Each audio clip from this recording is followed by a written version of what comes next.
Right, మరో breaking చూస్తున్నాం. సంగారెడ్డి జిల్లాకు చెందిన వైద్య విద్యార్థిని స్నిగ్ధ ఫిలిప్పీన్స్ దేశంలో చనిపోయింది. ఫిలిప్పీన్స్ పెర్పెక్చువల్ హెల్ప్ మెడికల్ యూనివర్సిటీ మనీలాలో చింత స్నిగ్ధ ఎంబీబీఎస్ సెకండ్ ఇయర్ చదువుతుంది. ఉన్నత చదువులకు వెళ్లిన స్నిగ్ధ ఇవాళ ఉదయం 3 గంటలకు అనుమానాస్పద స్థితిలో చనిపోయినట్టు కుటుంబ సభ్యులకు సమాచారం అందింది. ఇక చింత స్నిగ్ధ స్వస్థలం సంగారెడ్డి జిల్లా పటాన్చెరు మండలం ఇంద్రయంశం. విద్యార్థిని తండ్రి చింత అమృతరావు మెదక్లో విద్యుత్ శాఖలో డీఏగా పనిచేస్తున్నారు.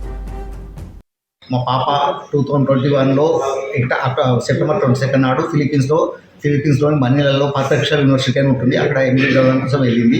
ఇప్పుడు ఆమె 3rd ఇయర్. రోజు మాట్లాడుతుండే, ఎటువంటి టెన్షన్ ఆమె లేదు, హ్యాపీగానే మాట్లాడుతుండే.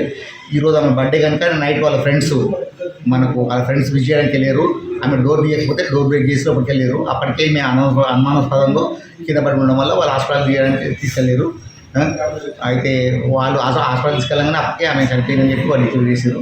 దయచేసి ఇండియన్ గవర్నమెంట్ మాకు సహకరించి మా పాప బాడీని తొందరగా ఎక్కించాలని కోరుతున్నాం. అలాగే ఫిలిప్పీన్స్ గవర్నమెంట్ కూడా మాకు సాయం చేయాలని కోరుతున్నాం.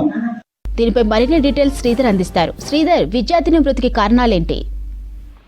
మాధురి, సంగారెడ్డి జిల్లాలోని పటాన్చెరు మండలం ఇంద్రేశంలో ఈరోజు విషాద ఛాయలు నెలకొన్నాయి. ఇక్కడ ఈ గ్రామానికి చెందిన విద్యార్థిని ఫిలిప్పీన్ దేశంలో ఎంబీబీఎస్ చదివేందుకు వెళ్ళగా ఈరోజు ఆమె తెల్లవారుజామున మృతి చెందినట్టు కూడా వార్త అందడంతో తల్లిదండ్రులు కావచ్చు, గ్రామస్తులు శోకసంద్రంలో ఉన్నారు. ప్రధానంగా ఈ ఫిలిప్పీన్ దేశంలోని పర్ఫెక్చువల్ హెల్త్ యూనివర్సిటీ మనీలాలో ఎంబీబీఎస్ సెకండ్ ఇయర్ చదువుతున్న విద్యార్థిని చింత స్నిగ్ధ అనుమానాస్పదంగా మృతి చెందింది.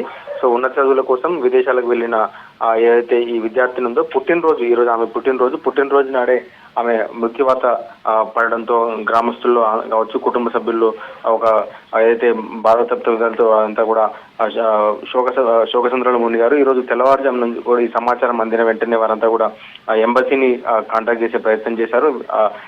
ఫిలిప్పీన్స్ లోని ఇండియన్ ఎంబసీని కాంటాక్ట్ చేసే ప్రయత్నం చేశారు. ప్రస్తుతం ఏదైతే ఆమె మృతదేహాన్ని ఇండియాకు తరలించే ప్రయత్నం చేస్తున్నారు. దాంతోపాటు ఆ విద్యార్థిని ఏ కారణం చేత మృతి చెందిందో విషయం తెలుసుకునే ప్రయత్నం చేస్తున్నారు. విద్యార్థిని తండ్రి చింత అమృతరావు మెదక్ పట్టణంలో విద్యుత్ శాఖలో డీఏగా విధులు నిర్వహిస్తున్నారు. మొత్తంగా ఈ ఘటనతో ఇంద్రేశం గ్రామంలో కావచ్చు, కుటుంబ సభ్యులు, బంధువులు శోకసంద్రంలో మునిగారు. ప్రస్తుతం ఈ విద్యార్థిని మృతికి కారణాలు కూడా తెలియాల్సి ఉంది.